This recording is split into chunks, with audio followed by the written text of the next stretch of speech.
This podcast may contain explicit language.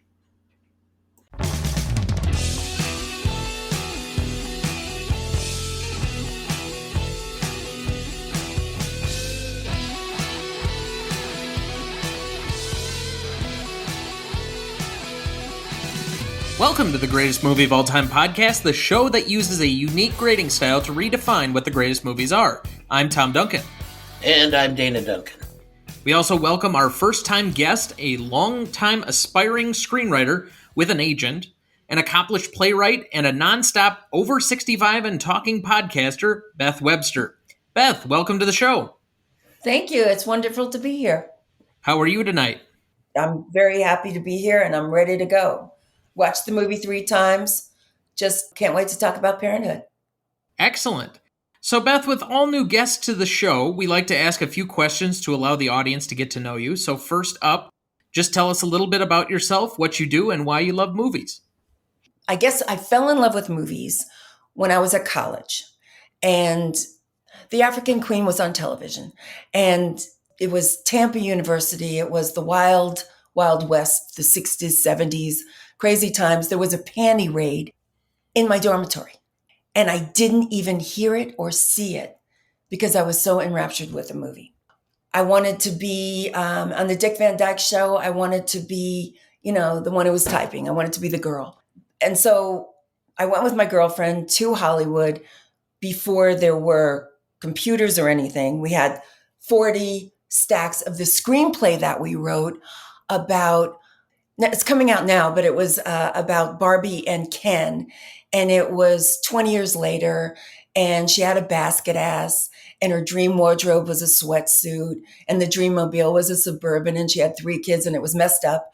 And he was a workaholic, and we brought it out, and we ran through town, and I've gotten really close. It's really hard to get to the finish line. It's really easy to get an option. My closest, best brass ring was Eric Clapton. And he was going to break a cardinal rule and do a movie with us. And the movie was called Pursuing Eric, and it was about these 4 girls trying to meet him. Because my girlfriends and I, we wanted to meet him. We never met him. Nobody had been to a concert, and we decided that we would test positive for drugs and go to his rehab center in Antigua. And it was a perfect plan. Where, it's going to be easy. One of the girls was married to a psychiatrist. She could get him to do anything. And we were going to be like his best recoveries. He was going to love us. And we were going to go when he goes there. He goes twice a year. We had it all planned. One of the girls said, Beth, that's wrong. And I was like, oh my God, it is wrong. So they said, why don't you make it into a screenplay? So I made it into a screenplay. And the music was twisted. Like Layla, she's 40, he's 40 now. So he's good looking. He is a doctor making a lot of money.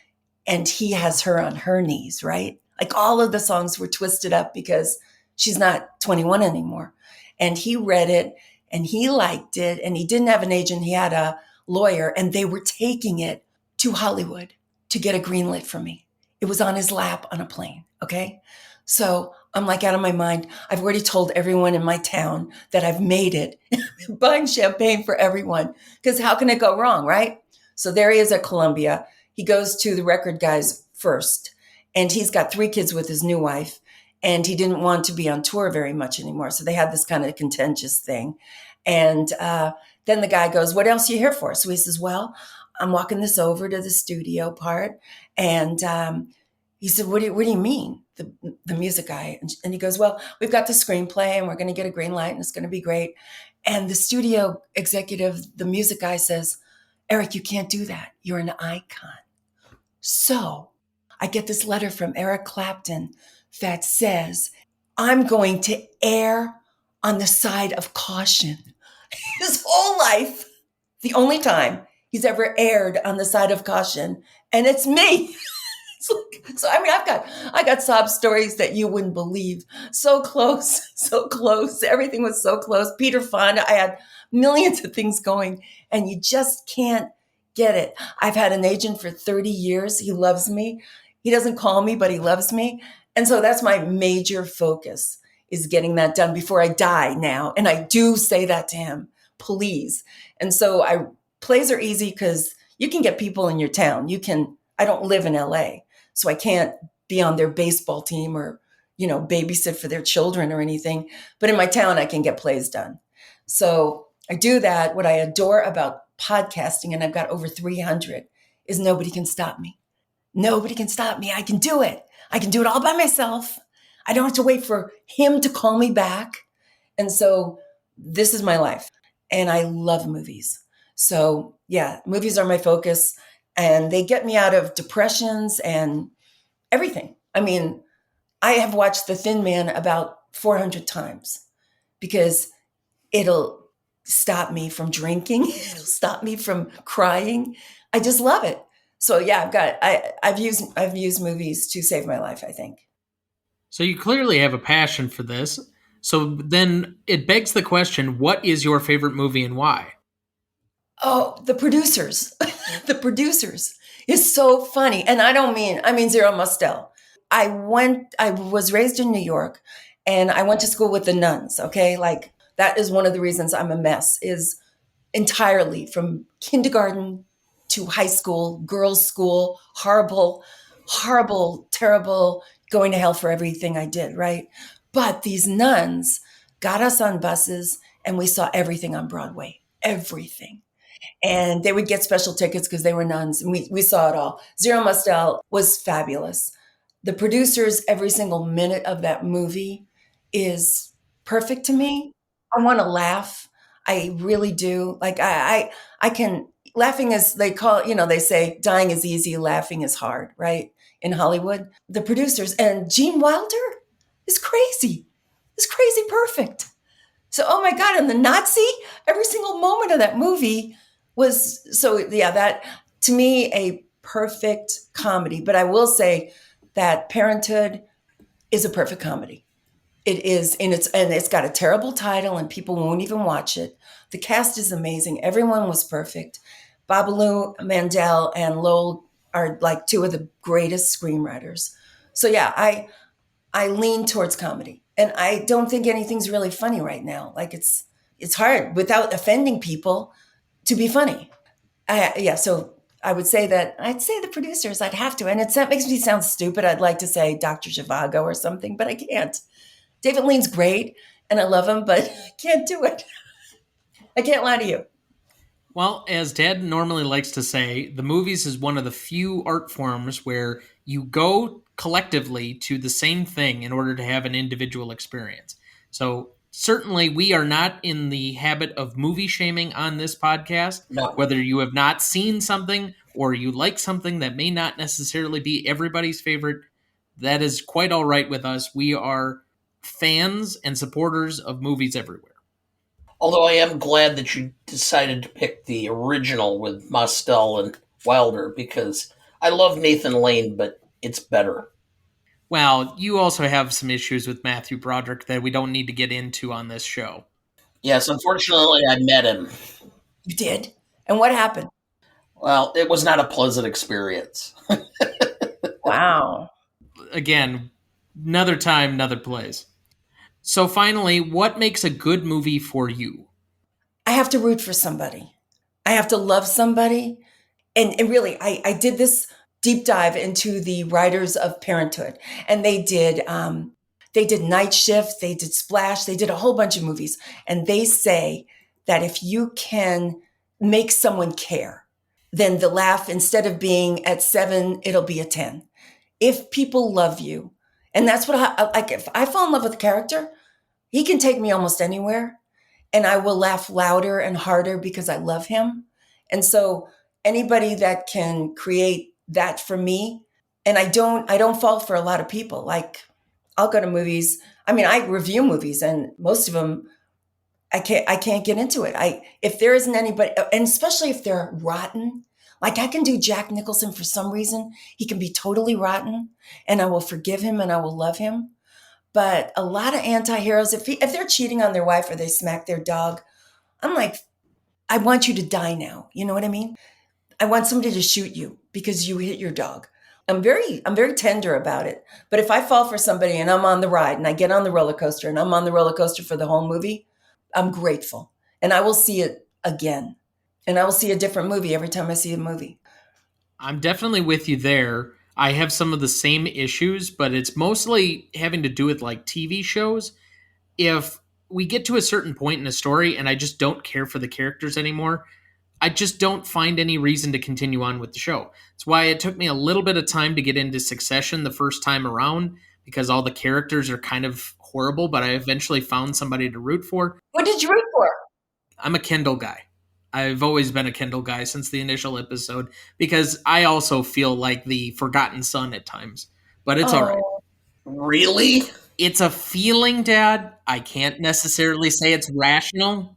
I mean, when you're a kid, you want so much love from your parents. It's like unbelievable. You're so self-centered. You want everything. I don't think anybody feels like they got enough from their mother or father. It's just, it's too hard. I mean, but I can see that this guy likes you. Well, what a great natural segue into discussing Parenthood. It's so funny how it encompasses every rotten family dynamic in such a funny way. There's definitely characters that feel unloved. Everyone does in the whole movie. That's why I love it.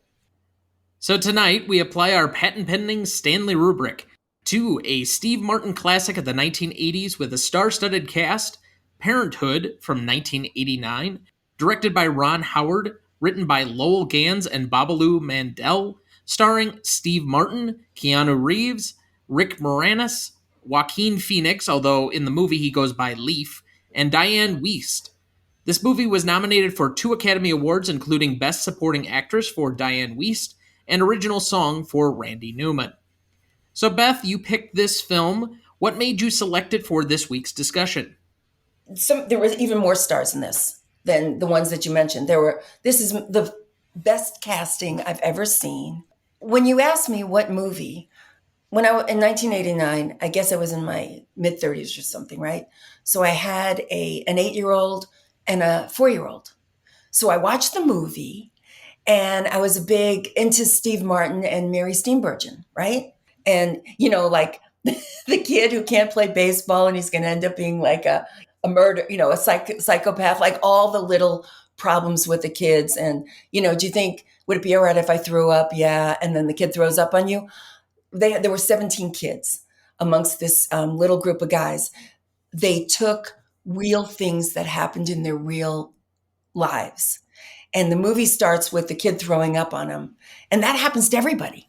My husband came home from a business trip and he was like first class all the way to Japan. And he had this epiphany. And I'm sitting in the car, like steaming, waiting for him for an hour. And he swans into the car from, first class, which you get a little buzz from it, right? So he goes, I had this epiphany on the plane. I had an epiphany. I love my family so much. And he picked up Matt. And Matt, the little one, he was like a year old. And Matt threw up on him. It was like the funniest. I thought it was hilarious. And when I saw that in the movie, and it was like in the first 3 minutes of this movie, I was like, I am in, absolutely in.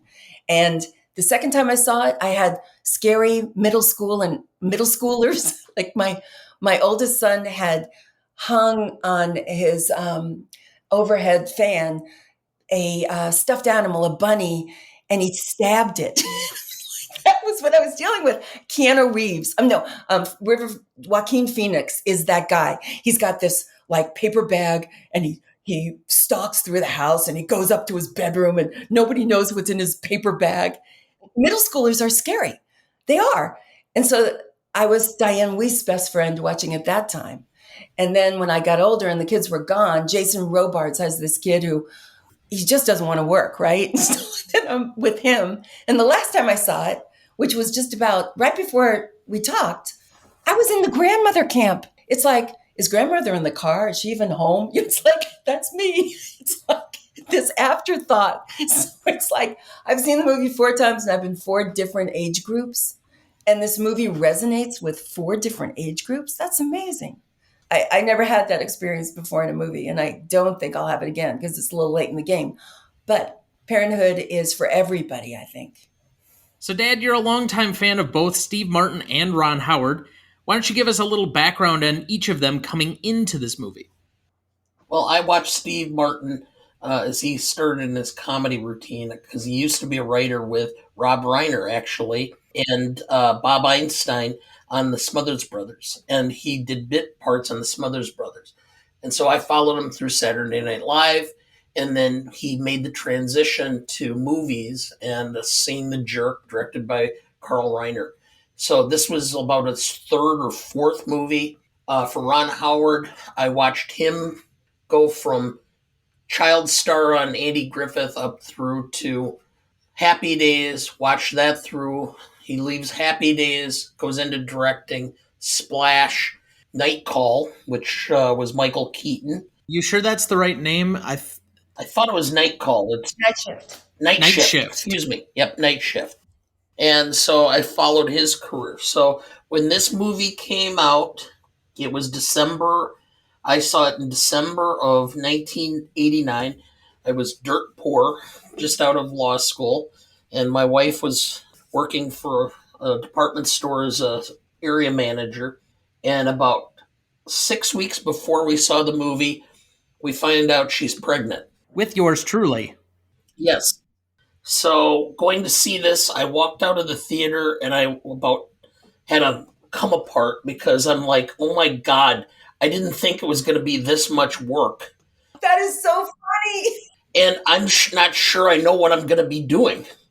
I'm like, am I going to like blow this? I mean, because I mean, the studio's named after my dad, okay? And I've come to terms with the fact that he had a really shitty childhood. And so he had difficulty being a father. And he did some things just very well. But it was not like I was going to go, I'm going to be just like him and be great at it. He was not Howard Cunningham, okay? And so I was like, oh my God, what do I do? And so. What a timing thing for you. That is so funny. Yes. And in fact, I think it was my mother-in-law who made a comment to us both when we were like panicking was, well, he doesn't know you don't know what you're doing. That's a good one. That's a good one. Yeah, he's going to think you're great no matter what. Yeah. Till he meets other kids. So that's my background with this movie and with the two principals in this movie is this was a long time coming for me. I mean, I grew up watching television and staying up late, sneaking around the corner of my parents' living room and laying juxtaposed so that I could see the TV, but they couldn't see me.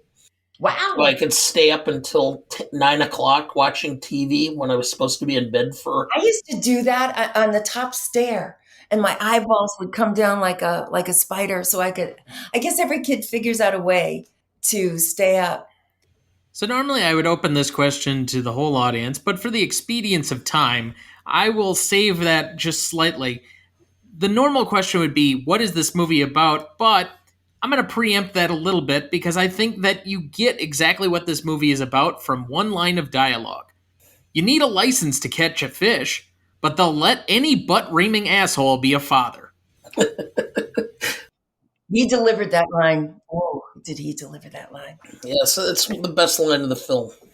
I don't know. There are a couple that are up there for competition for me, but I'm like, yeah, that summarizes the whole thing right there. Yeah, it really did. So, for, again, the expedience of time, Dad, do you want to give us some background on this with your plot summary, please? I will. Uptight perfectionist Gil Buckman, Steve Martin, faces the undaunting task of raising 3 young children. When the children's flaws and problems become evident, Gil struggles to further deal with them, as well as his own feelings of being an inadequate parent. Gil's family only adds to his stress. He has a poor example of a father, Jason Robards, a sister, Dianne Wiest, facing difficulty with her teenage daughter, Martha Plimpton, and son Joaquin Phoenix, and another sister, Harley Jane Kozak, who clashes with her husband, Rick Moranis, over parenting style and having more children. Gil's immature brother, Tom Hulce, also turns up with a young son who seems more mature than his father. On the roller coaster of life, will these parents make it to the end of the ride? Thank you.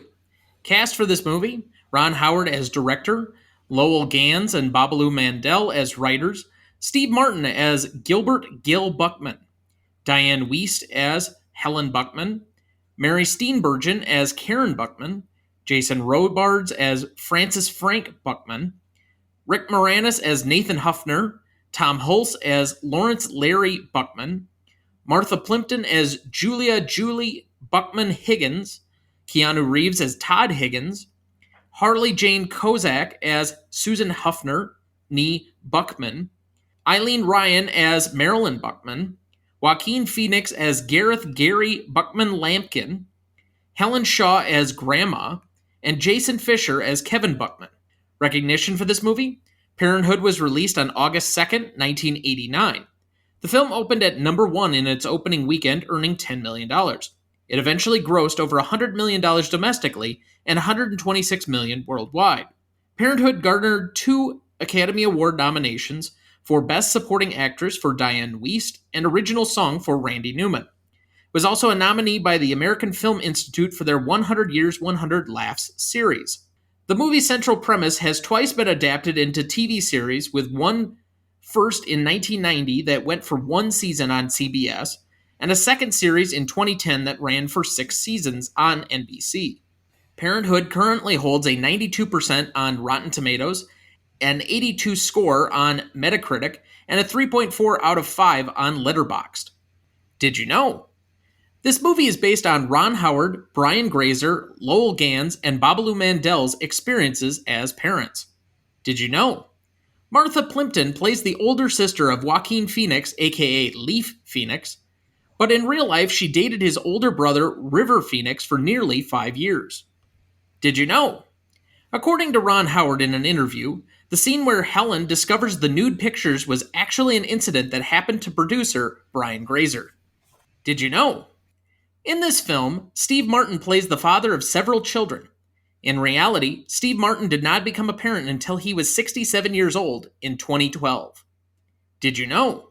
Joaquin Phoenix, still being credited as Leaf Phoenix at this time, was homeless just a short time before he appeared in this movie. His family also belonged to a cult called the Children of God in the 1970s for a while. It was somewhere during this time they all changed their surname from Bottom to Phoenix. Did you know? In the scene where Gil and Karen are going to Kevin's school to speak to the school principal, the school is Gerald Paris Elementary School, named as an homage to Jerry Paris, who directed 42 episodes of Happy Days. Of course, Ron Howard knew this since he worked with him during the run of Happy Days. Clint Howard, Ron's brother who appears in the film and also appeared in Happy Days, also worked with Paris, as did much of the crew and some of the supporting cast, which Howard cultivated from his TV years on Happy Days and Andy Griffith as well. Jerry Paris was also Jerry, the helper, the neighbor on the Dick Van Dyke Show. Oh my God, really? Did you know?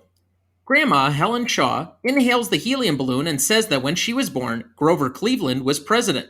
Shaw was in fact born on July 25th, 1897, just 4 months and 3 weeks after the end of Cleveland's second term. Wow. And with that, we will take our first break and we will be right back. Before we jump back into the episode, next week we will be heading back to the world of Stephen King for the second time with Misery from 1990, directed by Rob Reiner, written by William Goldman, starring Kathy Bates, James Caan, and Lauren Bacall. You won't want to miss that one, so watch ahead of the show by searching the Real Good app to find where it's streaming for you. That's REELGOOD. All right, let's go to Best Performance. Dad, who do you have down? Steve Martin. He had the most heavy lifting, and he did a very good job of going between appearing confident and being a bumbling pile of goo. And I thought his overall performance, he was likable, he was affable, and you were rooting for him throughout. So I actually thought that there's a fairly even distribution among all of the characters. Yes, Steve Martin is the lead and probably the headliner of this movie, but you get a lot of screen time with every single character that's in this movie. And so for me, and one of the things I'm definitely going to bring back up once we get to the scoring is that I think the tone and the way they interspliced or interwove all of the stories is really the precursor for what modern single camera family sitcoms are like in a present era. I would liken this to being the precursor to what Modern Family became. And so by extension, my best performance is Ron Howard because you have to balance what's really a dark family drama with a lot of comedy and somehow come out the other side. I was surprised. This is the first time I've seen the movie, how actually funny this still is. I know that I find things that from the early 90s or the late 80s still funny, but I was not sure what to expect going into this. And from some of the descriptions, I thought it'd be a lot more dramatic. This was mixing a lot of lightheartedness with some pretty difficult material to kind of go through. I mean, one kid has a psychological disorder. You have another kid who's trying to learn about his sexuality while his father is completely absent. You have one with a huge gambling problem who leaves his illegitimate son on his grandfather's doorstep.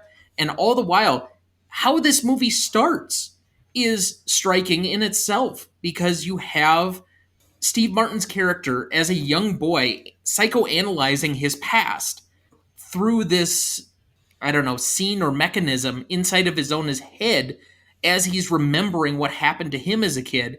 And then that becomes the defining relationship by which almost all of the other kids have their relationships with Jason Robards as well through the film. So it was a very difficult balance to strike.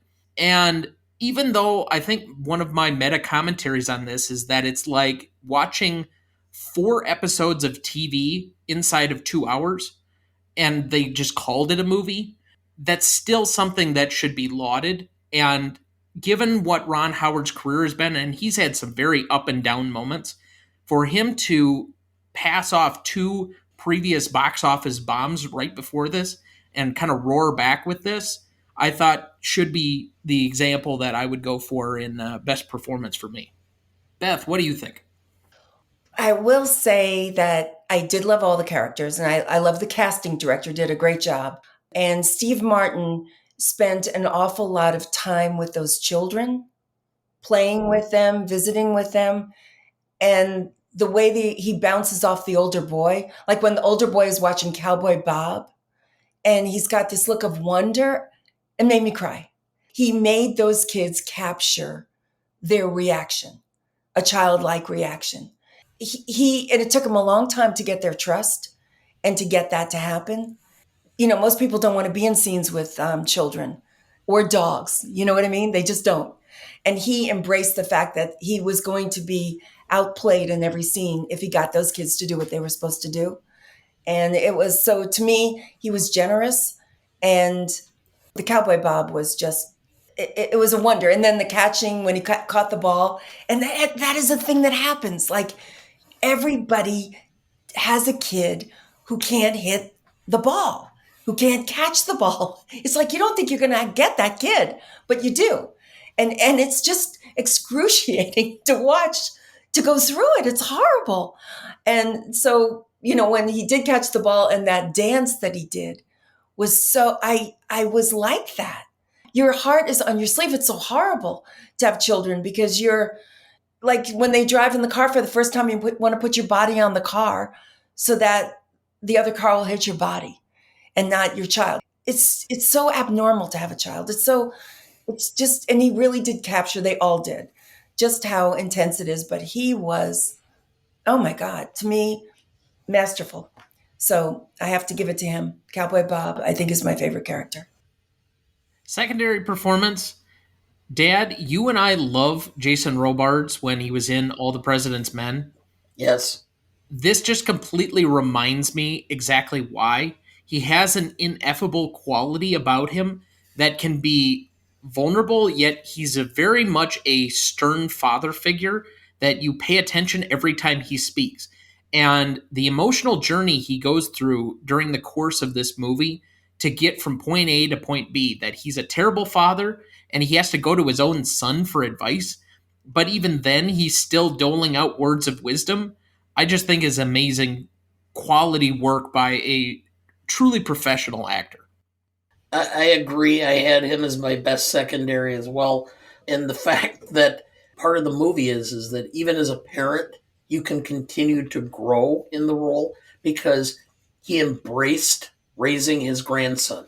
And it was like, hey, I've screwed up everything else. Maybe this time I'll get it right.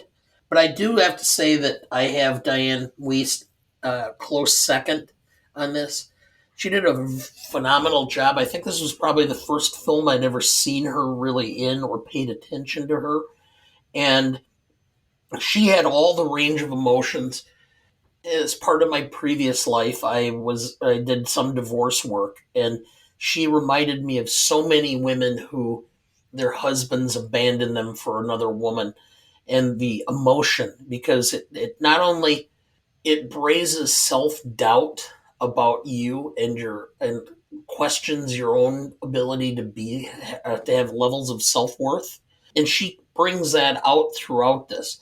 So she's trying to parent as she's facing her own insecurities as a result of her failed marriage. And I think she did a phenomenal job that way as well. I do think this might be one of her first movies, if not her first movie. And interesting enough, she and Mary Steenburgen are actually best friends and have been since they came to Hollywood together. They actually were waitresses trying to make their way in, and this is one of their first, both of them, their first movies. So to be able to actually do it together was an amazing treat for them. That's a good little nugget right there. I did not know that. So let's go to you, Beth. Who did you have as your secondary performer? You guys changed my mind. I did see Jason Robards on Broadway. So that was amazing. And I expect excellence from him. So I discounted him because and that's wrong. And my favorite moment for him in this movie, because I was kind of an insecure kid. My mother was angry at me because she was violently ill the entire time, throwing up.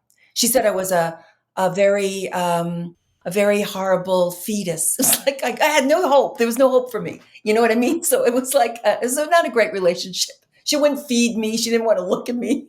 She never really got over what a terrible fetus I was. So when I saw that boy, with Jason Robards, and my favorite line in the movie was, "So do you want to stay here?" Okay. He doesn't say to the kid, "Oh, it'll make your grandmother so happy if you stay." There's no pressure on the kid to be great, because that's how you feel when you're kind of like thrown around a little bit. You feel like, oh man, if they're expecting me to be wonderful or to save the day or to make them happy, I can't take the pressure. But all he said to that kid was, "You want to stay?" And the kid said yes. And he said, "Fine." I was like, that was the best line I've ever heard, because he's just walking in the door. You don't have to do anything. I loved that. It made me cry. Like that was the moment I cried in the movie. But to say, was Jason Robards great? These water walker people where you don't even appreciate them because they're so great. So I appreciate your telling me that, because actually he was wonderful. You made me think, and I appreciate it. Most charismatic, I had down Steve Martin. I think both of you have made fairly good cases as to why he was the star attraction of this movie, but he just has a physical humor that I don't think anybody else can really match.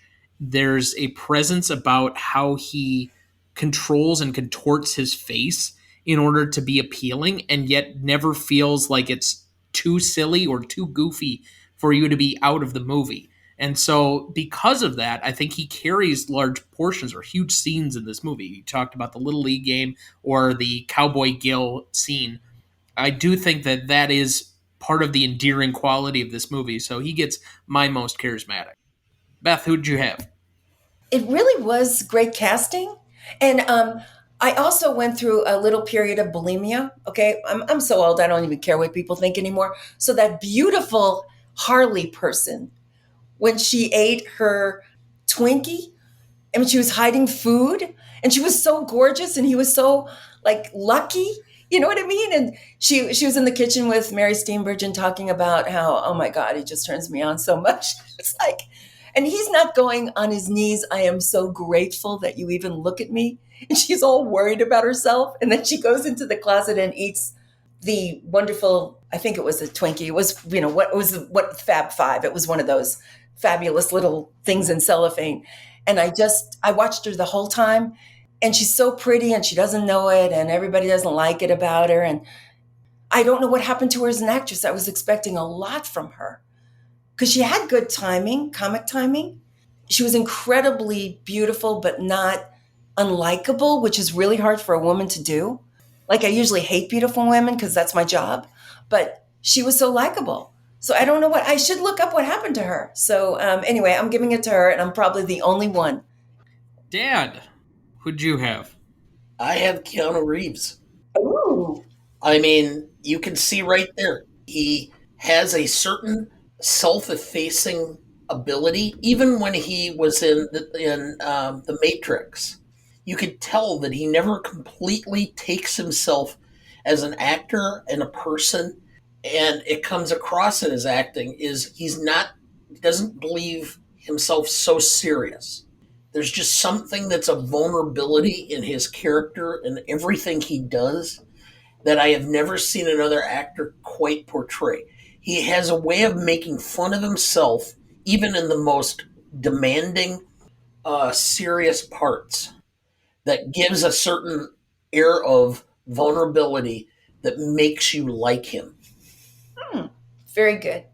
I've just always thought of Keanu Reeves as another Nicolas Cage without all of the bankruptcies and better film choices. I don't know. Every time I see him and everything I read about him as a person, I just think he's a really good guy. He has given so much money away.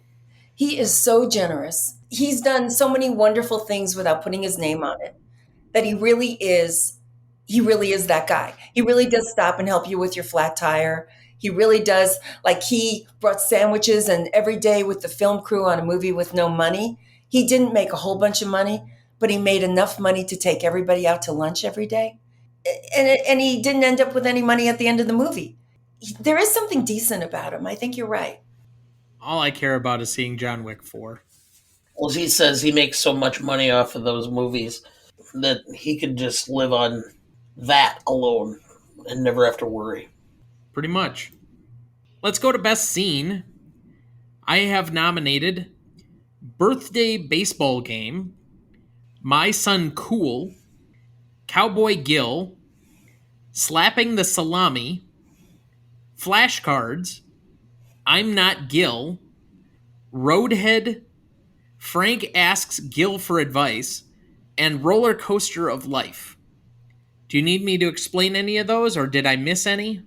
No, I had another name for slapping the salami, but That has a lot more to that scene, but it's also incredibly funny. yes. All right, so then what is the best scene, Dad? Actually, I think it's the scene between Gil and his father, the interplay between Steve Martin and Jason Robards, because I think both at that point in time come to a certain acceptance that they know they're both flawed as individuals, and they finally kind of come to the point where okay, I know that there were mistakes, but at this point we're mature men, we're sharing this moment, and we can move on and kind of have a different relationship.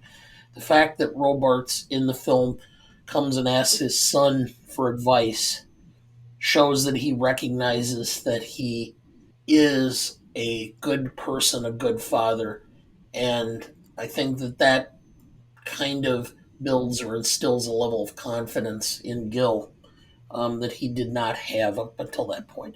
So I think that interplay, there are a lot of those moments between fathers and sons where those events take place, then I think this kind of exemplifies those moments.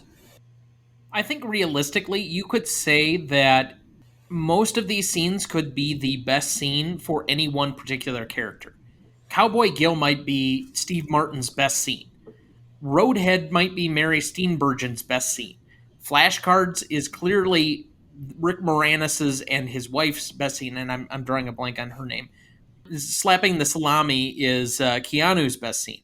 And so for all of these, I think you could individually say one of them stands out. I would have to go with you. It's also my most indelible moment is him asking for advice, because I think there's a vulnerability between the two of them that I don't think you get from ordinary actors if you don't place extraordinary ones into that scene. Steve Martin, knowing that he has to be somewhat of a hard ass. He's lived his entire life from the standpoint, I don't want to be my father in any way, shape, or form. And yet his father, he gets the ultimate one-upsmanship. His father is coming to him for advice about parenting. When can anyone ever say that? And he recognizes it, and he basically gets on his knees and grovels. And yet he doesn't slam it back in his face in the way that I think most of us would like to if we had a shitty dad. So I think that does probably take, as far as seriousness, level of quality, the acting job, the cake for me. But I think individually, you could say any one of these would be the best scene for a particular actor or character. Beth, what do you have? That is so sweet. I'm just thinking about the two of you, and Steve Martin talked about that scene, and he had a very contentious relationship with his father. His father was very embarrassed when he was wearing the balloons, and he wrote this play called Picasso at the Lampine. I can't speak French, but anyway, to impress his father, and he never did. And it reminds me of the Jane Fonda scene with her father on Golden Pond when she's begging him to listen. But he said that that scene was really, really hard for him because he never, ever, his father said about the play, well, it was better. That's what his father was like. And it was really hard for him to do that scene, and it didn't happen quickly. And I think you have to be a man to relate to that. And I love that. It's like I was in the movie theater seeing A Field of Dreams with all these men, and they all broke into hysterics. I'm like, it was like being at watching a soap opera with my grandmother. It was like unbelievable. And it was a man thing. And I think it's so wonderful when there are moments for men, because women have thousands of them. And it's just warming my heart that I hadn't valued that scene like I should have, because I valued the Jane Fonda one because I'm a woman. I didn't see it the way you both saw it until you are talking. And so this is what's great about your podcast. Twice I came like the pro from Dover with this movie, and you're screwing me around. It's like, I'm like, okay, you're right. That was the best scene. I'm sorry. I have 3 other ones that I couldn't choose from. And yeah, you're both compelling. So this is a good podcast. Just want you to know that. Well, thanks. So for favorite scene for me, I went with slapping the salami. It was the part that made me laugh the hardest during the whole course of the movie, but it's also the one where we come up with the line that I said the movie was about. And for me, poignancy always ranks highly as far as favorite scenes. So for those reasons, that's where I'm going. Dad? I did the same. And quite frankly, I remember the day when you were turned about 10 and we're soon to be 11. And I used to say the grossest thing on the face of the earth is an 11-year-old boy, followed only closely by an 11-year-old girl. Because you have all the functions of an adult, flatulation, the belching, the body odors, but you don't care about the other sex right then. So you don't care. You just let it go. And you think everything is funny. And your mother argued with me, and I said, remember sitting at the dining room table, and I said, oh, really? Because even innocuous words will make an 11-year-old boy laugh. And I just looked at you and went, booby. And you busted out, almost fell out of your chair. And she's like, okay. And I said, well, Chris, at some point in time, you have to understand that when the door is closed in our son's bedroom, don't go in. You will regret it. She has, and she did. Oh Yes. my God. Oh no. Yes, I've seen her embarrassed before But that was one of the moments where I have never seen her as red. I mean, she clearly was Wisconsin Badger Cardinal Red. Oh my God. Oh, growing up is so hard. But you're right. That year is such a horrible year. It's your body is you I just was so happy being a kid. I wanted nothing to do with all that change. Yeah, and then of course it's followed right after that by being 12 and 13 in junior high, which quite frankly is the equivalent of living in a toilet bowl. I mean, it really Joaquin did a wonderful job of just the shame of even walking and thinking everyone's looking at you. Just oh, yeah, and I tell people and they hate the title. I guess it's a there's something wrong with the title. People don't. It doesn't say night shift. It doesn't say the producers. It people they're like Parenthood. I'm not watching that. I can't get my friends to watch it, and they would love it. And an 11-year-old girl is just as bad. She just thinks she's better than an 11-year-old boy. She just has to believe that. You guys are like on the same page with a bunch of this. It's somewhat of a problem at times. No, it's not. Well, you give me different reasons for why. If you gave me the same reason for why, I'd be bored. But you have the same take, but generational, very different reasons for having it. So no, it's good. But it is. I'm a follower, so and I have no self esteem, so I'm like changing everything. Like when you guys gang up on me, I'm done. It's just so. What now? What are we going to do now? Well, this is an interesting experiment when we get to the scoring then. So I gave my most indelible as being the Frank and Gil scene. But Beth, what do you think is the most indelible moment of this movie? Now you guys have this Bowman thing, right? At the end, we're going to talk about this Bowman thing. I have to tell you, I know I'm gullible. I want to cry. I pay my money. I want to be entertained, okay? And I do fall into these traps that are so obvious. My husband is like, I can't stand you.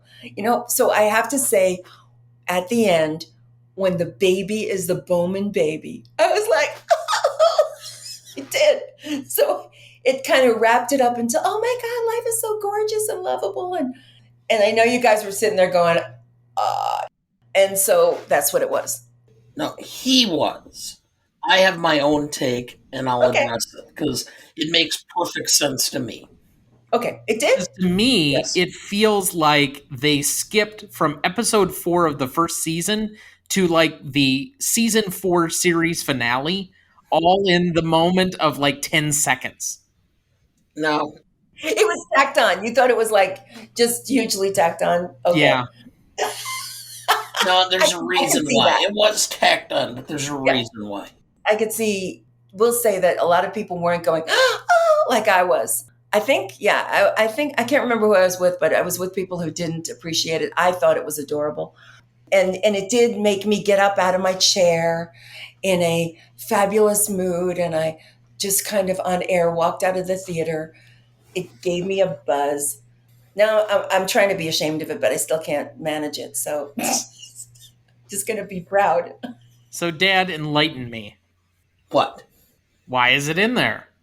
It's for the same reason that you mentioned that Steve Martin wasn't a father until he was 67 years old. It's to show that parenting or parenthood happens to people, whether they plan it, they don't plan it. It happens at all stages of life. And even when you think you're fairly settled and things go forward, it happens to you. And they already had the unwanted or unplanned pregnancy of Steve Martin and Mary Steenburgen. They have to go one step further and show that a couple can meet in their late middle age and still end up parents. And it's showing the broadness. Part of this film is to show families and parenting in a different light. It's not the typical nuclear family that we grew up with 60s and 70s sitcoms. There's no Carol Brady in this. June Cleaver? Yes. Nobody running around wearing pearls while they're cooking dinner. All right. So they have to go one step further. I mean, just the sheer fact And I'll mention this when we talk about doing the rubric. The fact that you have a person of color as one of the children was an advance in stuff, because I was in 1989 and that was not necessarily looked upon the most favorably by a large portion of society. But then they undercut it by naming the kid Cool. Isn't that like a bridge too far? Yeah. Well, Tom Hulce was, oh my God, he was so good at being a jerk. Oh my God. yes. It's terrible. Yeah. Trying to sell his dad's car. And so you think this idiot is going to name his kid Cool and he's going to have to go through his life. That's worse than being called Sue. Yeah. That was terrible. I don't know. My name is spelled Thomas, but I occasionally go by Jeff. Why? I used to do that to substitute teachers. It's pronounced Jeff, just to screw with them. My son used to put, when it said religious, he would put Druid. He did these crazy things all the time. Teachers just hated him. Yeah, that's a good one. I think that my kids would love you. You are nuts. Well, I finally had to stop because my wife was complaining. They'd ask on the form sex, and I'd put, okay, when?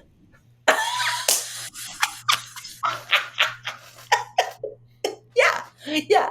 But I mean, that you pronounce Thomas Jeff is hysterical. She knew exactly. She was like, this is going to be a long semester. Horrible. Dad, most indelible. I guess it's Gary the salami. I called it Gary and his boner, but that whole scene to me is just that's always going to be the scene, and it's always going to be the line from Keanu that I remember more, because I actually have quoted it in other contexts. I think I even used it in a closing argument once in a parental termination case that I had handled years ago. Basically saying that people try to sometimes do the best they can. But anyway, so that's where I am with that. All right. So that takes us to our second break. We will be right back. Before we jump back into the episode, you can still sign up for our newsletter at the new RonnieDuncanStudios.com. Find us on Instagram, Twitter, or now TikTok at the handle @GModePodcast, or find our new Facebook page under Greatest Movie of All Time Podcast. Dad, do we have anyone to remember this week? Yes, we do. We have David A. Arnold, 54, American comedian, actor, writer. Fuller House, That Girl Lele, and 2 Netflix specials. So specifically, he was a stand-up comedian. He was a primary writer on the, I guess, how would you call it, a reboot? It's not exactly a reboot, but the sequel TV version of Fuller House that was on Netflix. And then he created the Netflix show That Girl Lele. Unfortunately passed away last week. I can't remember of what, but a lot of mourning online for his particular passing. We also lost Bernard Shaw, who was an American journalist and news anchor at CNN. I remember Bernard Shaw doing the news during the first Gulf War. Very classy individual. I think one of the big stories that I saw as a commentary in his last days was that he kept telling people how much he regretted that he was the first major anchor on CNN because it took so much time away from his family. And so I guess I'll share some words of wisdom from Twitter, and I know that's normally a mistake, but nobody ever complains about not working enough in their life on their deathbed. You're right. We also lost Gail S. Maffeo, 81, American television producer. Did Head of the Class, Soul Man, and Home Improvement.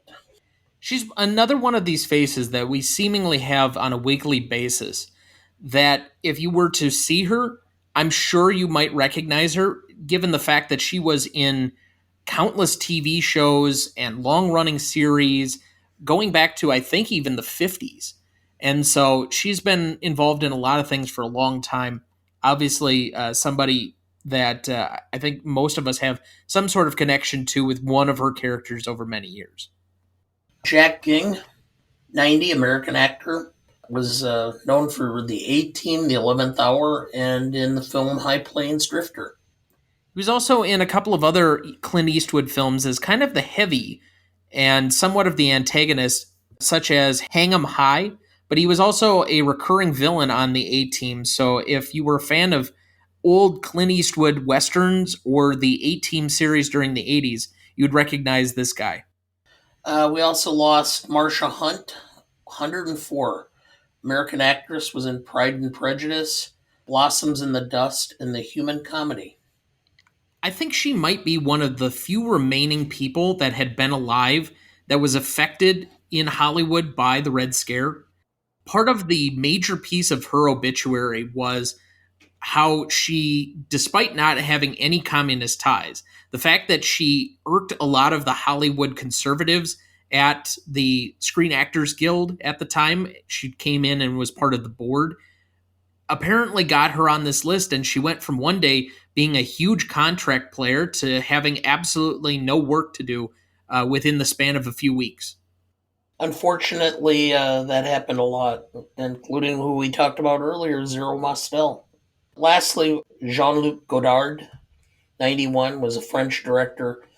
Is credited being with one of the most influential directors of his generation. I'm gonna give the English version of these so that I don't butcher the French. But he did Breathless, The Little Soldier, and Contempt. So he was known primarily as the father of French New Wave cinema, which brought a new perspective during the 60s. Broke out with that film that Dana referenced earlier as Breathless. And I will try my hand at the pronunciation. A bout de souffle. Whether I got that right or not, you can comment on your own. I will take your emails at greatestalltimemoviepodcast at gmail.com. But obviously, an incredibly influential director. I think one of his biggest influences is non narrative or non linear film structure. I think he's credited primarily as saying that a story has a beginning, a middle, and an end, but not necessarily in that order. And so he has influenced everybody from Martin Scorsese all the way up to Quentin Tarantino, clearly, because Quentin Tarantino, I don't think, has met a linear timeline he likes in a movie. And so we remember him here for his towering achievement, as well as all of those that we've mentioned previously, with a moment of silence here in their honor.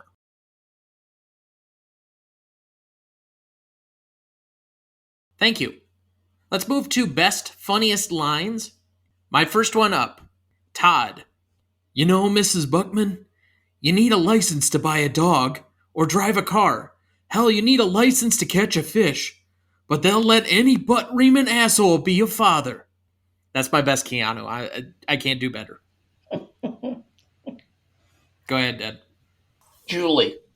He said that he loved me. Helen. Men say that. They all say that. Then they come. Okay, well, there's this scene in the movie where Mary Steenburgen has talked to her sister-in-law about how she's relieved stress for Rick Moranis when he gets, when he doesn't get the job he wants. This act of love, we could say, happens. Mary figures it'd be a great idea to do it while he's driving because it works for Rick Moranis so well. She does this to her husband, and he has an accident. And so the cop comes over to the car, and Steve goes, "Just show him, honey." It's like, I mean, in a girl world, that was a funny line. And of course, there's also the balloon thing where it's your lower intestines. That one was kind of a funny scene. I was with a bunch of girls when we saw that movie, and we kind of fell out of our chair with that one. So, and especially Mary Steenburgen doesn't seem like the type of person who would ever do anything really fun for someone. So it was kind of great. So yeah. Grandma. You know, when I was 19, Grandpa took me on a roller coaster. Gil. Oh? Grandma. Up, down, up, down. Oh, what a ride. What a great story. I always wanted to go again.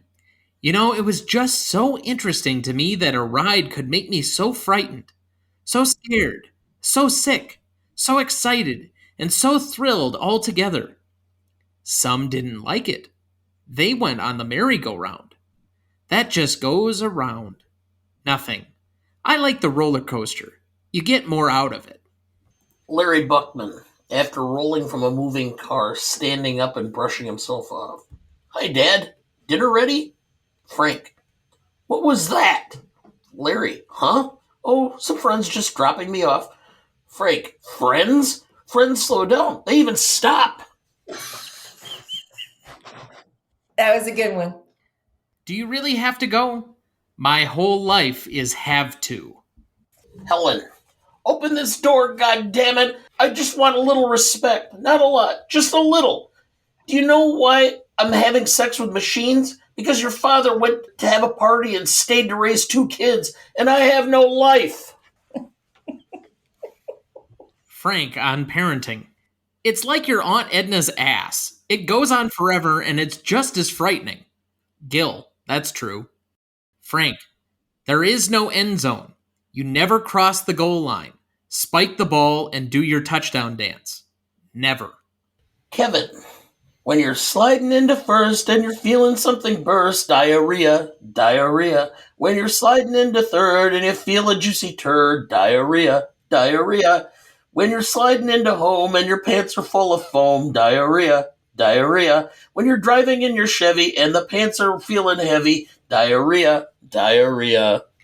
Kevin, honey, where did you learn that song? Last summer in camp. That was money well spent.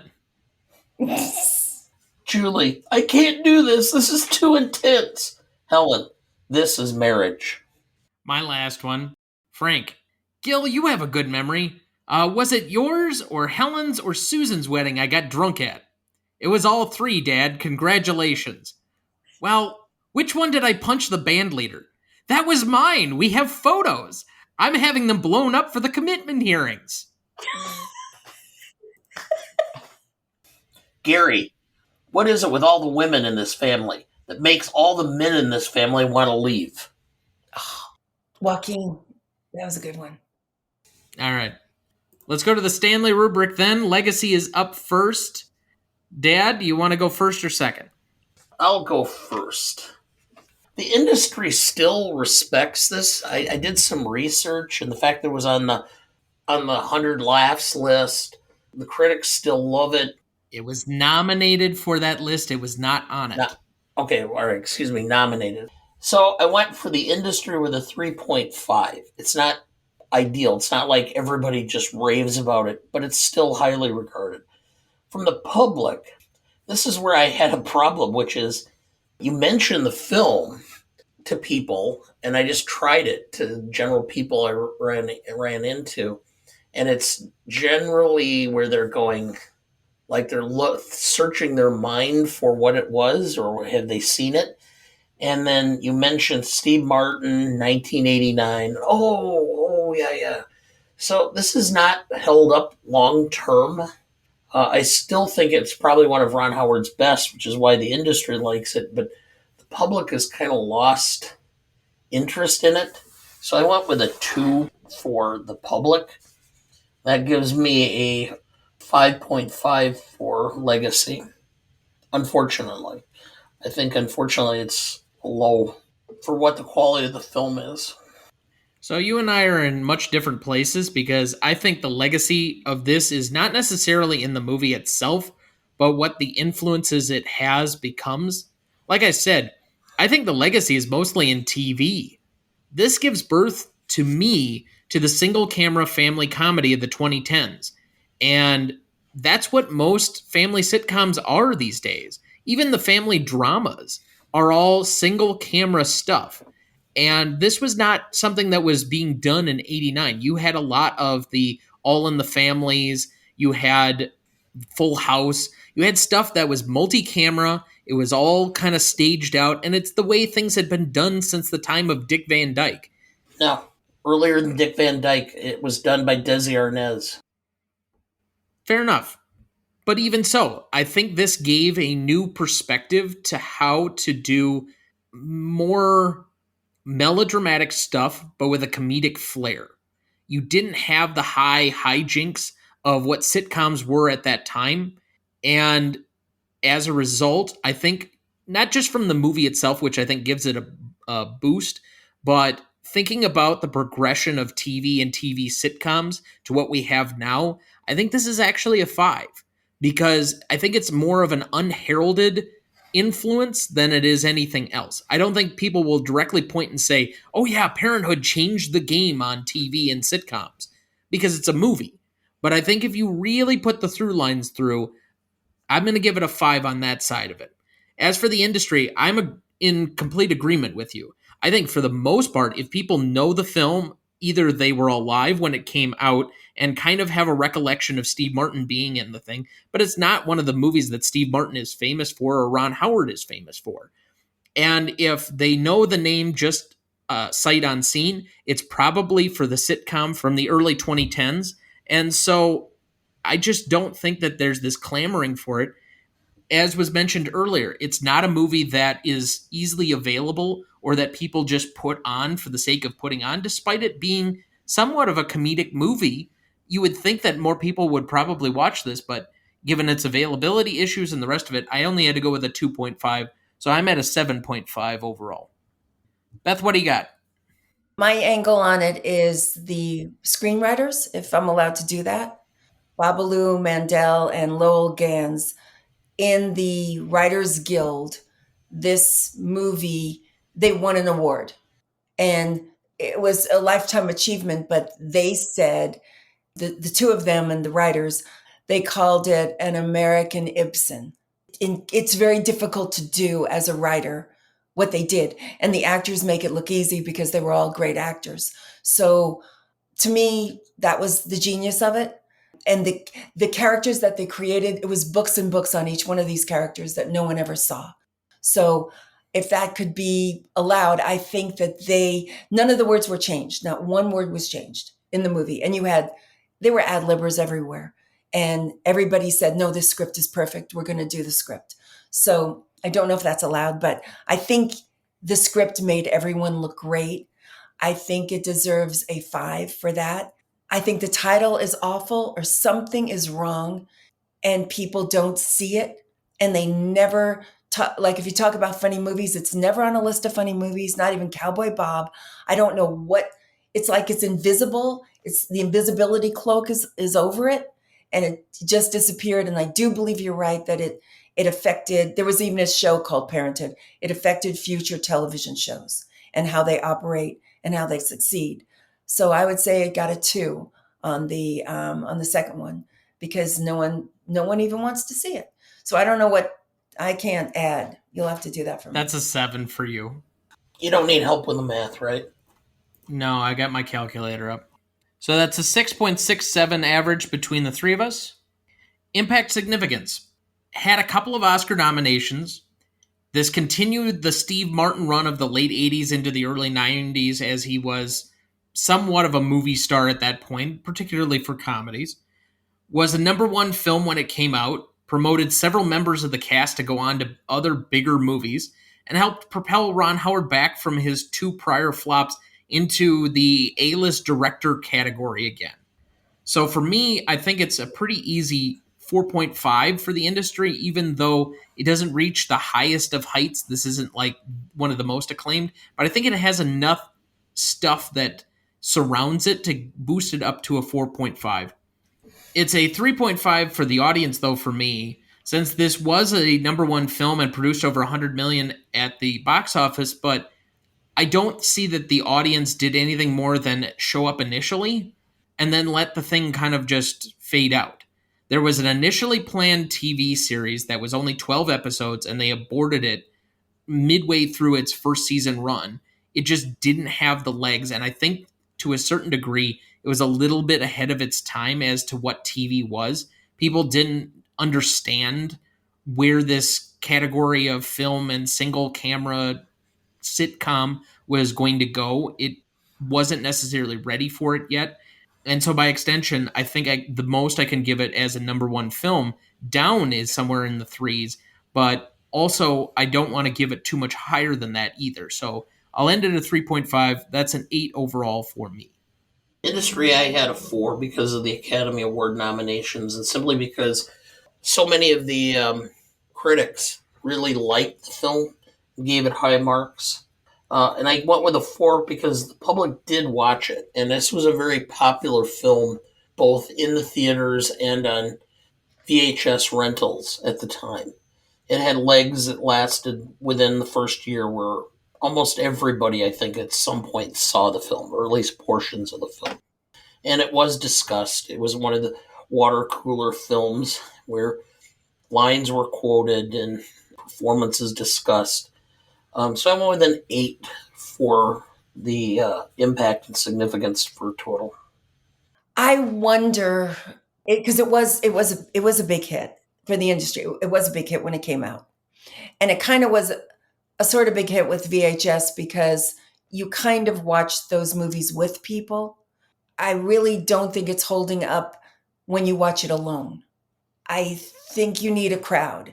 So it was better in the movie theater. It really isn't doing any business right now. You can't even hardly find it. And I do think it did start people on great careers. So I guess I would give it but I really think it's just going to die. It's dying already. It's gone. So I would say I give it maybe a 5. So let's see here. That's a 7 average between the three of us. Novelty. Again, I got to go back to the whole family sitcom and where we've been at up to this point as far as the historical example. You both probably could tell me a lot better from your perspective as to what TV was at this point and how it may have changed or influenced that later on. I don't think it's in the immediate impact, but TV didn't seem to me to be very multi-generational, at least more than like 1 or 2. This has like 3 or 4 layers to it in a way that I don't remember too many other movies or sitcoms really blending that much of a different and non-nuclear family, as Dad pointed out earlier in the show. And it definitely wasn't interweaving stories where everybody was getting equal bill time as far as the rating and how things went along. Yes, again, Steve Martin was the headliner in this movie, but I really don't think he's in it all that much more than any of the people that had played his siblings. I think they all get their own equal parts of the movie. Tom Hulce has his scenes. Dianne Wiest has her scenes, etc., etc. And so from a dialogue standpoint, for the diversity of its characters, from a plot standpoint, I think this is a precursor to something like a Modern Family that was an obvious runaway hit. I don't think you can get to that TV series without having this as an example to eventually draw upon. This becomes the model of what TV could be, because I really do feel if you look at it from where all the A and B block points of this are, even within the characters that are surrounding a particular sibling. The stuff that's going on with Kevin could be 1 or 2 episodes. The stuff that's going on between Todd and his wife and Gary, that's like 2 or 3 episodes to itself. So I really do feel this is like 4 sitcom episodes during the span of 2 hours that they just combined in order to make a movie. And it's seamless, but realistically, this could very easily be converted, just as the script exists, into a 4-episode series, just as the precursor to taking off from there. Except you have to skip the Bowman scene and kind of tack that on to like season 4 again.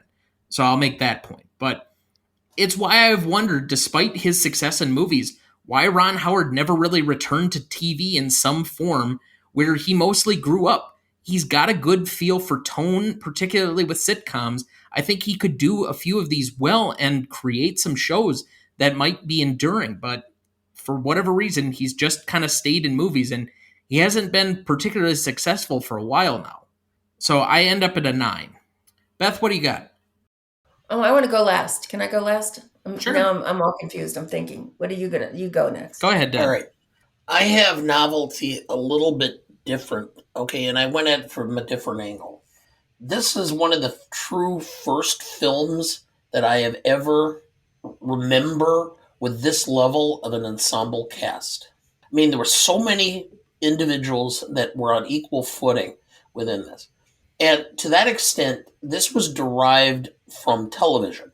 There were three pioneers in television that took the normal sitcom and converted it into an ensemble cast. Any guesses to who the three pioneers were? Gene Reynolds, who started an ensemble cast with Hogan's Heroes and then really took it further with MASH. Norman Lear, who took All in the Family and made it into an ensemble. And then James L. Brooks, who started Taxi, then Cheers, and then Frasier. There are characters that are a little more important than others, but the total is greater than the sum of the parts.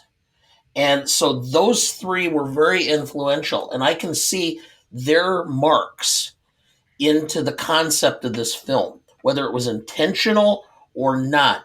This seems to be an attempt to draw that type of thing into film. And so while it's not completely novel, it's novel for film.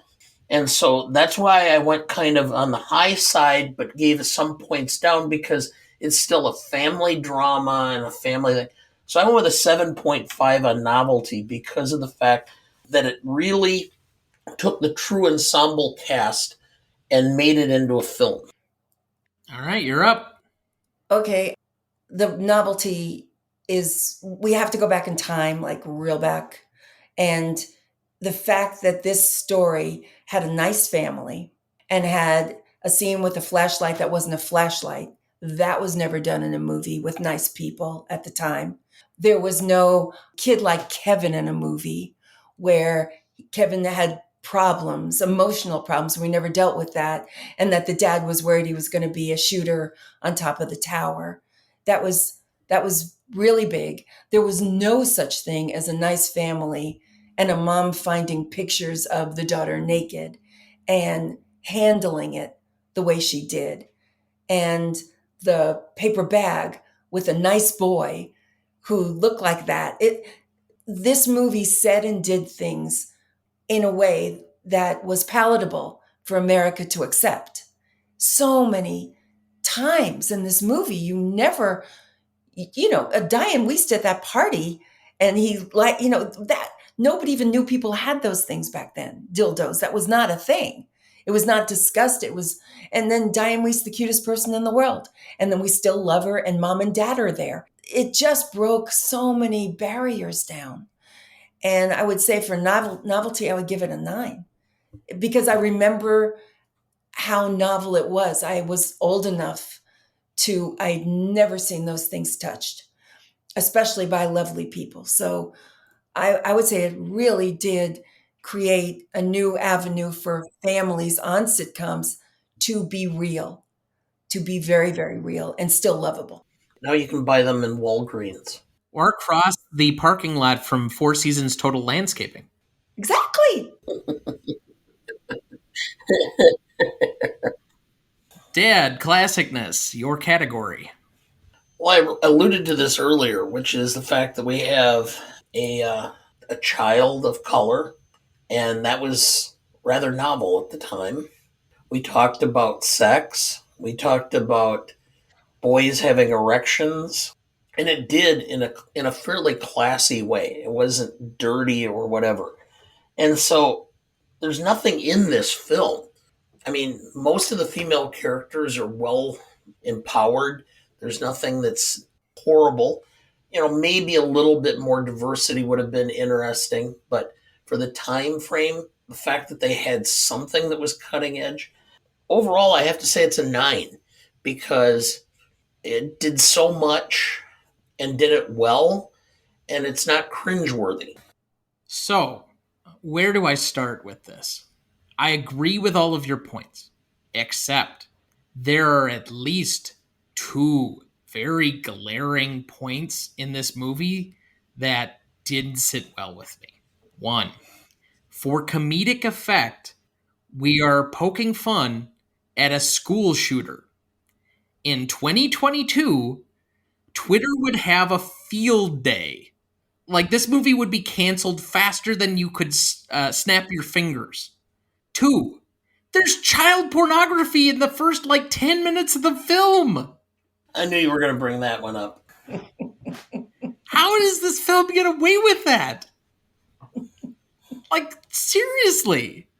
So, as good as all of those points are, and yes, this is incredibly novel and all of the stuff, and I really don't think from the wholesome part of America that they're going to care about that. But gosh, that just, especially the school shooter one, I'm like, why is this in here? This makes no sense. This could have been easily edited out. Why is it still in here? It was an opportunity for Rance Howard to be in the film. I sit at an 8 reluctantly because this could be so much higher if they just did some quick selective editing. Well, they could have just turned the camera up to waist level on the little kid. Yeah, no, I understand. Beth? This is the time it was. Halloween was ruined for everyone because somebody put razor blades in an apple. It was a very innocent time as far as knowledge of terrible things. So everybody's like, well, Halloween's over. And that school shooter was a one-off, and it was just terrifying. And you saw the mother on screen, and she looked pretty nice. And I do think we all worried very much that our kids had to turn out right. That resonated with me. Just because it just didn't seem possible because he was an engineer. It's like, it just didn't, it was like the first almost normal looking person that shot like that. And we didn't know where to put it in our brains. And it wasn't like there were books written. So yeah, we were scared that if everything didn't go perfectly, you could end up like Charles Whitman, who the week before he was at his grandmother's house having dinner, baking pies. So it was kind of a mind blower, I will say. And of course, it doesn't resonate today. But at the time, it didn't seem tacked on. It seemed like, yeah, we were worried about stuff like that. APGAR, like Meryl Streep talked about APGAR being an apple juice. Nobody bought apple juice. We were so innocent. Now there are so many things that have gone wrong that you're like, I'm not going to believe that. I'm going to believe this. I could see them taking it out today, but it didn't upset anybody in the movie. We kind of deep down all were worried about things like that. So you have to really, it's hard to go back in time and understand, like movies. Well, but it's in relation to how you see the movie today. And that's what I'm saying is we're not going back to 1989 and saying re-edit this film for a 1989 audience. We're saying, how does this strike a 2022 audience? And I think that a 2022 audience, if this is seeing it for the first time, would probably at least pick out those two moments, if not more. Yeah, probably. And, even like in your little life, you can review movies that you saw when you were a teenager or 14 and they're inappropriate things. We're just evolving so quickly and we're getting so woke. It's hard.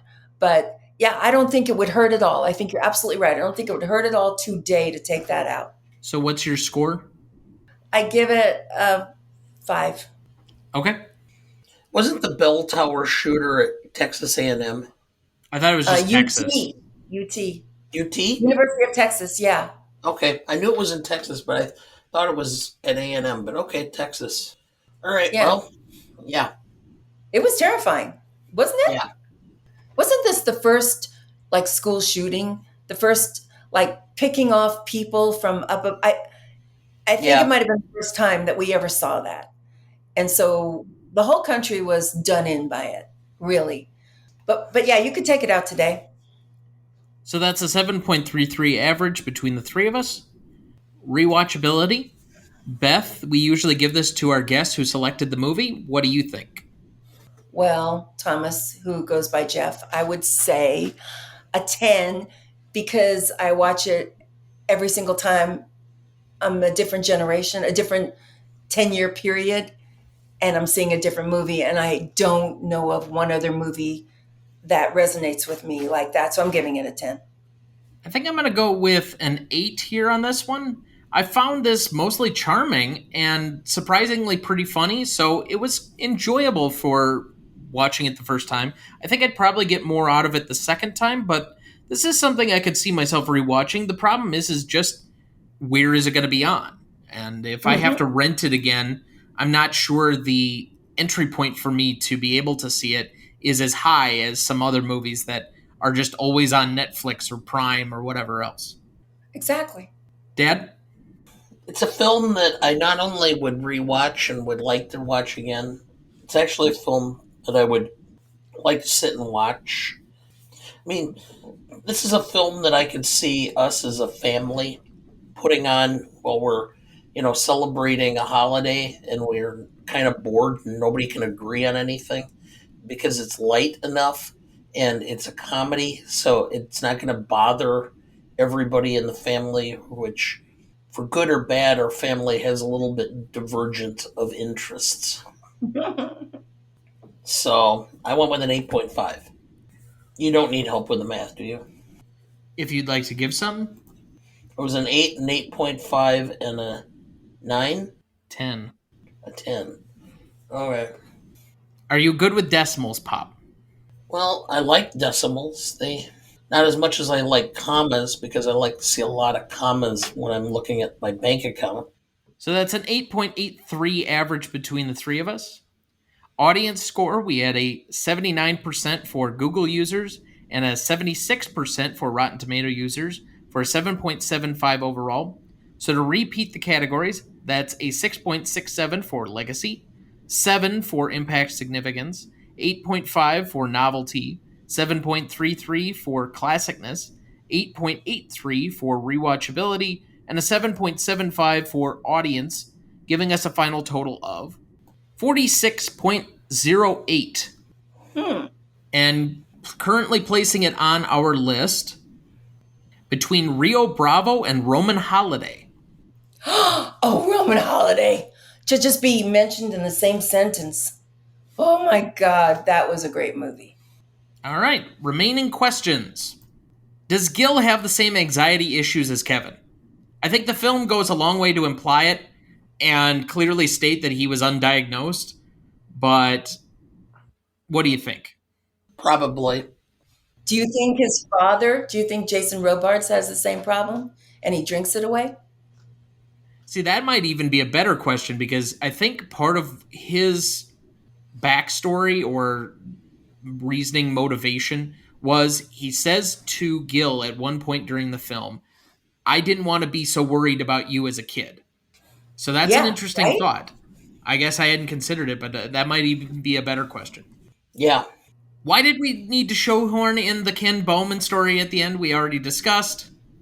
And does this movie handle childhood psychology well? Such a sticky wicket. I don't know if we handle child psychology well now. Yeah. Thank you, Dana. Yeah. I mean, or being somebody professionally who deals with psychologists on a daily basis and child psychologists on an almost daily basis, I don't know. There's still a stigma. There's still a stigma with mental health in general. And there's issues. I mean, a lot of people have had issues with mental health. And I think we just kind of downplay it too much because it's perceived as being a weakness. Yeah. And I was just thinking with your talking, he'll outgrow it. So think about this. Just for the first moment, I thought of this. Maybe they don't outgrow it, they learn to hide it. You see what I mean? Like, oh, he'll outgrow it. And then you've got this kid and he's a teenager and he doesn't do it anymore. Maybe his body and all of his emotions have hit it because, and that's not outgrowing anything. But that's the dream is you don't put your kid in therapy, you might outgrow it. Well, they don't outgrow it. What they do is they just learn to channel it, which is why we have so much alcohol, drug abuse, sexual deviancy. What do you think? What do you think, Thomas? Do you think they handled it well? You're closest to a kid. I think they attempted, but it's a bit ham handed in light of this. I mean, to be fair, I have this assumption of roughly 1989 as not being particularly adept on psychological issues. And to try and handle it in a comedy was always going to be a heavy lift. This was never going to be ordinary people, which I actually think is a fairly astute film when it comes to trauma and grief and childhood psychology. But that's also a much different tone and a much different film. So at the same time, I understand where they're coming from that being labeled a special ed kid, even when I was growing up or was in high school in the mid-aughts, was kind of like this almost death sentence as far as your social status. And so I get that portion of it.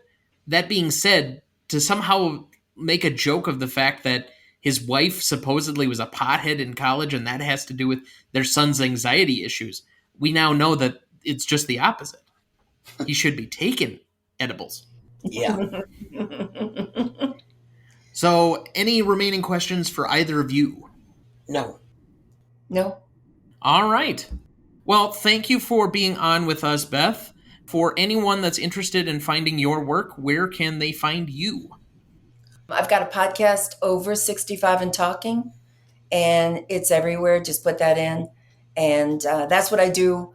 And I do movie reviews for my age group, my point of view. So that's what I do. That's what I do with all my time. It makes me happy.